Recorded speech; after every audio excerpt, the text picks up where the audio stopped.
Del Medina, Roger Cruz, welcome ang kanilang second baby. Sa IG post ni Dayan, ang ating kasama dito sa RSP, dito'y binahagi niya ang ilang photos ng kanilang second baby ng kanyang asawa, si Rojun, na pinangalanan nila Maria Isabella Elizabeth.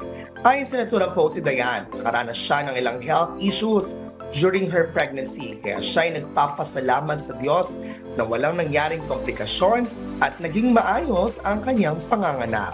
Nagpasalamat rin ang TV host actress sa lahat na nagdasal para sa kanya at nagpasalamat rin siya sa kanyang mga doktor.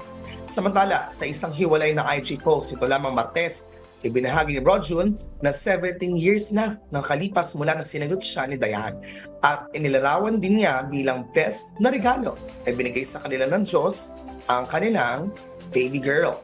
Sinabi rin ng actor-dancer sa naturang post na siya ay proud sa katapangan ng kanyang asawa at mas lalo pa raw tumindi ang pagmamahal niya rito. Matatandaang inanunsyo ni Dayan at Rojun na sila ay magkakaroon na ng second baby nito lamang March at sumunod naman nilang inanunsyo ang gender ng baby sa isang gender reveal party.